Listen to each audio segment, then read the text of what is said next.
938 Live gets you talking. 938 Live gets you talking with the Breakfast Club. Why should companies hire you? How do you get on a headhunter's radar? How can you come up with a good elevator pitch? How can you create a winning resume? Ace that job interview? All these questions and many more are answered in a new book. It's called Everything You Wish to Ask a Headhunter. And joining us today are the authors, Stephen Pang and Adrian Tan. Between them, they have decades of experience in the executive search and recruitment industry. Good morning, guys. Thanks for joining us on the Breakfast Club today. Good morning. Good morning. Great to be here. So why did you guys see a need for such a book? Stephen? Well, in Singapore, the Singaporeans are always trying to better themselves and improve their careers and things like that. So we thought that there wasn't a book in Asia that specifically targeted the Asian job seeker. So between Adrian and myself, we've got over 35 years experience in the recruitment industry, so we thought we'll put our thoughts together, put our ideas together, and compile in a book, a very easy to read book to give some people some tips. You mentioned the Asian market. Is it very specific to just Asians within the Asian market, or even the foreigners who come into this part of the world? Well, I think in general, whether you're Singaporean or Asian or non-Asian, I think some principles are the same. Right. But obviously there are some peculiar things about things the like Asian context. Yeah, the Asian context that we talked about earlier before we went on live about salaries and things like that, which we'll cover much later on. Okay, so what's peculiar about the way Asians deal with salaries? Adrian? Well, I guess in terms of reference point, they may not have that many. In US, for instance, salary is pretty transparent. They have a website called Glassdoor, where people are encouraged to go online to post their salary information, their package information. So there's a lot of transparency. Whereas over here, it's still a taboo, and in many companies, you do not even know which bracket you may fall under. So with that, you have limited information to work on, and that may create a situation either you may over-ask or under-ask. That's right. Okay, we'll get to that in just a while and talk more about that negotiating a salary, that process that a lot of people, I think, find very challenging. But based on your experience, what are the most challenging aspects of this whole process for both the job seeker and the employer looking for a candidate? Stephen? In terms of the employer, obviously employers want to get the best talent available in the marketplace, right? So, their goal is to make sure they get the best person for the job. So, it's quite competitive out there in terms of talent pool, right? I mean, the economy is good in Singapore, but it's not booming. So, you have this constant war between finding the best talent and attracting the best talent out there. So that is the employer's challenge. Right? And the job seekers? The job seekers' challenge, obviously, everybody wants to better themselves and get the best career available for themselves out there. But what are usually the areas where they don't quite measure up? Well, I think ideally most companies are interested in somebody that has got the ideal balance of the right personality as well as the skill set and competency. Right. And it's always difficult to find the right balance. Actually, talking about that, just a few weeks ago, we were talking to a recruiter, and he was saying that that most employers are looking for people who have an aptitude to learn. And skill sets was one thing, but you've got to be willing to learn. Yes. What do you think? What are your thoughts on that? Okay. I think in general, people are open to learning, especially young Singaporeans are very open to learning. But it's also about how people are being trained and how people are being taught as well. I think there's a lot of work that needs to be done about how you coach Gen Y people, because the way they learn is very different from the way Completely different. I learn as a Gen X person, right? So yeah. Speaking of that, any tips for that? A multi-generational workforce. What exactly is required in terms of looking for the right type of person that comes from that generation, and for employers who may not come from that generation, in order to be able to recognize that talent? Well, I think first of all, employers have to recognize, like it or not, the new gen are here to stay. For sure. So you really have to look at things from that angle. And in a lot of surveys being done locally and internationally, the new generation, or the millennials or the Gen Y, whatever you call it, are looking at things just beyond salary. They are looking at a lot of self-fulfillment, interesting projects. They are looking at very short-term goals. So if a company traditionally have been promoting based on seniority, or you have a history of people being promoted every 5 years or every 10 years, that may be a bit too long for this group of people. Right. So you may have to change the whole game plan. You have changed probably even the business model. I guess one good example would be, for instance, Ministry of Defense. If you notice over the past few years, they've actually increased more ranks in between. Yes. So that could probably also be one aspect of targeting and trying to cater to the new generation. So they feel like they're moving up. Exactly. Yeah. Let's talk about the book proper. How to get started in terms of making yourself employable. Your first chapter is about the why and the what. Expand on that for me, Stephen. Sure. Happy to share that information with you. I mean, basically, when you're out looking for a new job, whether you're looking for your first job, if you're a fresh graduate, That's or right. if you're unemployed, I guess you're looking for a new job. It's very important to sort of understand what is the motivation behind it. So The push and pull factors, isn't it? Exactly, right? So if you're currently employed and you're looking for a new job, you need to understand why. Is it because you're not unhappy in your current job because you're unhappy with your boss, or your current employer's values and culture doesn't sync with yours? You feel like you've hit the glass ceiling and you can't get through the glass ceiling. And if those are the key motivations why you're looking for your next job, you need to understand that, so that as you go along your job hunting process, and even if your current employer gives you a counter offer, some of those things won't change, even if you got counter offered with more money or a higher position. That's right. Because if you don't like your boss, even if they pay you more, you still won't like your boss, right? Exactly. So it's very important for you to kind of find out, the reasons why you're looking to move. Now, what you want to do next is also very important, because, I mean, there's no point changing jobs for the sake of changing jobs, or just changing jobs for the minor reasons. What do you want to do next in your career? You got to plan it out.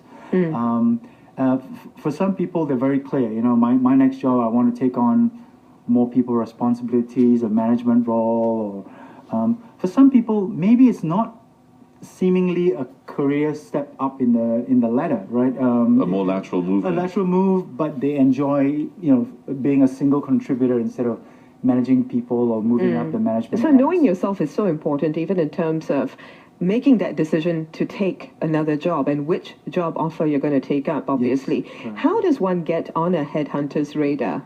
Adrian? Okay, first of all, every job seekers need to have the mindset that, like it or not, you are a salesperson for yourself.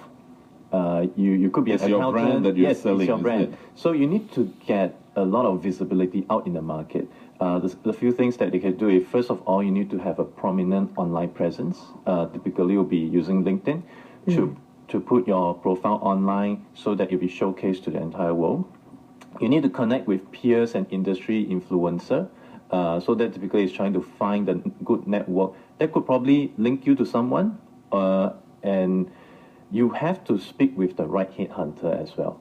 There are a lot of headhunters that specialize in different segments of the market. So Yes. if you're in supply chain and you speak with an IT headhunter, definitely you're going nowhere. And they would tell you, right? Yeah. Yeah, They correct. would be quite obviously frank about it and say, go somewhere else. Yes, that's right.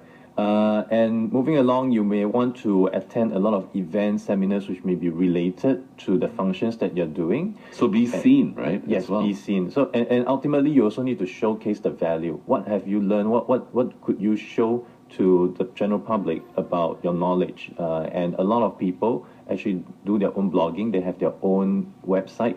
They have their own URL, and that's a good way to create their own personal branding. And that is something that a lot of, probably 3-4 years ago, you do not have to do. But as things become more and more competitive, you need to stand out from one I've another. even seen resumes online. I mean, that's quite common. Yeah. Yeah, It's these been common for long several things. years now. But you see, the thing is, people say you can gloss, you can put nice glossy things there, and of course, you can paint a good picture. But at the end of the day, it's got to be. The rubber really needs to meet the road, isn't it? Yes, that's right. And you only know that until you interview the person.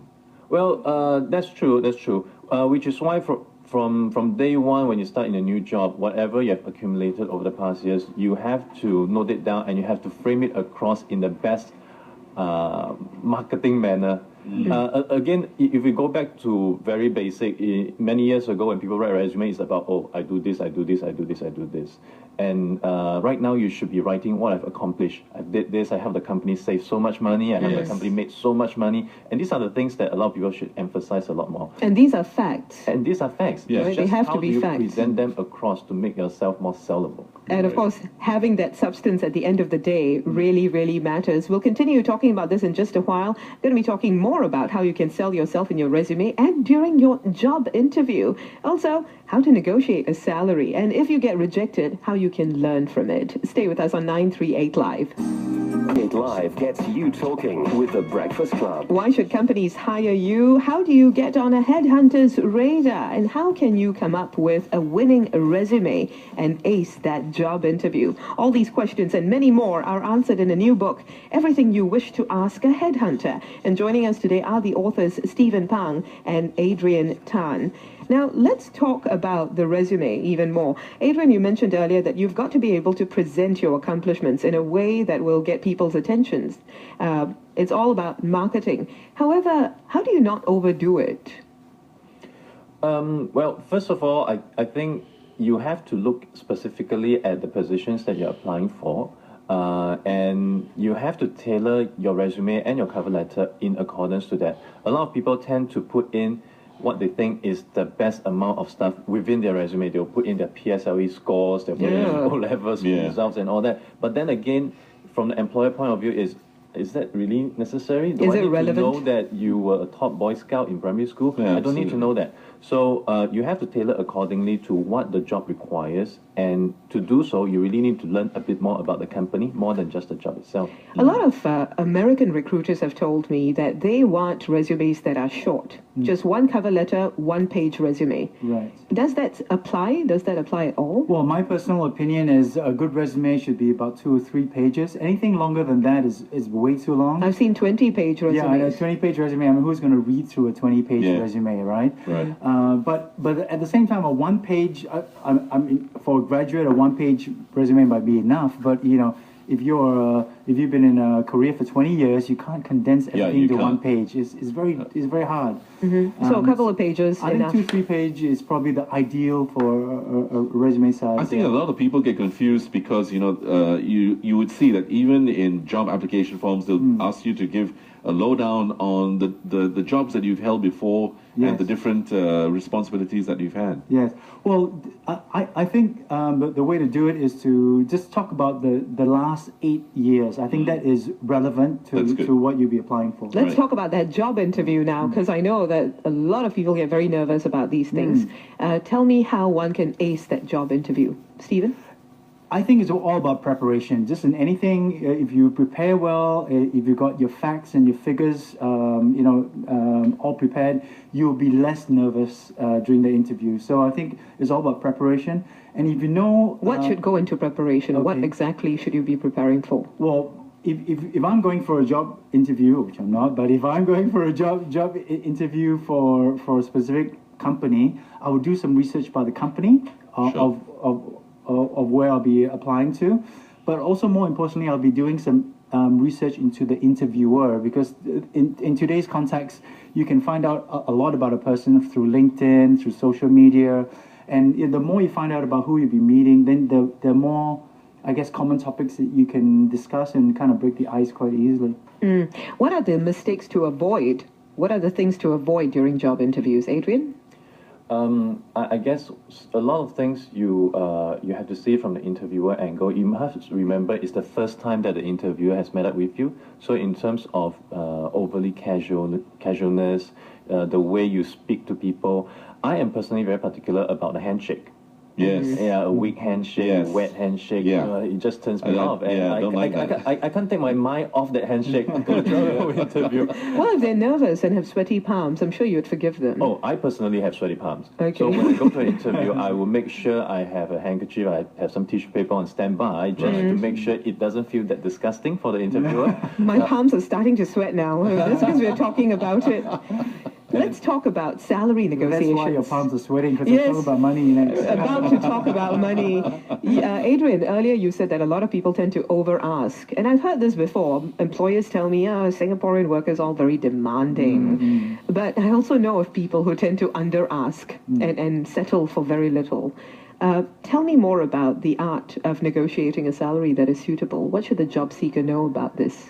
Well, it's always a tussle, right? I mean, if I really want this job, then maybe I wouldn't want to over ask just in case I miss out on that job. So And you don't under ask. you want to under ask and get underpaid as well for what you have to do. So I think a good gauge is track it to inflation, right? I mean, the inflation rate in Singapore is roughly about 3 to 5%.